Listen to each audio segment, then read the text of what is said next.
My name is Joanna Cottrell, and I graduated the Master's of Spiritual Psychology program in 2004, and then in 2005 I graduated from the Soul-Centered Leadership program. Well, the old story was pretty good. I had achieved much of what I had wanted to achieve. I had was in a long-term marriage. I had 3 children, travel, house in the country, and I had a business. I had a retail food business and restaurants in New York.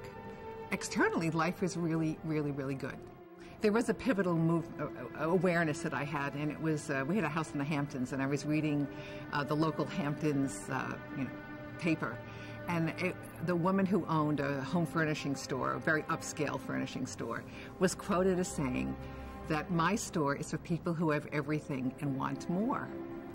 And I thought at first it was very funny, but it really hit me very deeply, very, very deeply, because I realized that all of my yearning was for more. But I knew that the more that I was getting wasn't doing it. There was this emptiness, and that I knew that something was really, really missing, and I knew that it was inside of me.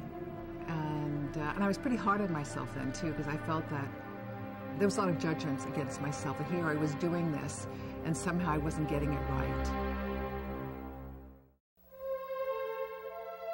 Outer experience is a reflection of inner reality. Yeah. It took me a long time, well into first year, to really accept that. The first awareness that I had about how I was living my life was in being so critical of myself. And I realized that I could never be happy with what I had done, or what I was doing, or what my dreams would be if I was so critical. So I learned to quiet that voice. And it's so interesting that when I stopped criticizing myself, I just stopped seeing what was wrong in other places.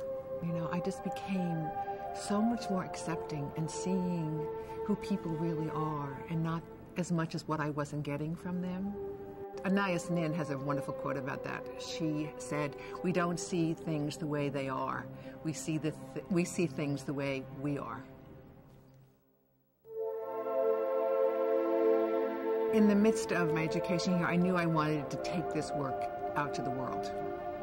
And so I crafted that program with Ron and with Victoria Harper, who was in the Soul-Centered Leadership class with me. We put together a team of 5 assistants, and off we went to Jordan. The intention of the entire conference was to explore the beginnings of a reconciliation process between Israeli and Palestinians. Women from all over the world. Not only were there Israeli and Palestinian women, women from Gaza, from Ramallah, from East Jerusalem, from Israel, and they were members of parliament, political activists, university professors, stockbrokers. We had an Israeli psychiatrist and a woman from Gaza who was also a psychiatrist, and the young Palestinian woman who was maybe in her 30s and so angry when she first came in, said, I realize that Israelis have a good heart. I never saw an Israeli who wasn't a soldier. And I realized that we're all good people. And tears were streaming down her face, and she said for the first time in her life, she felt that she had been heard. I really came away seeing how simple it is if we could just talk to each other. And that somehow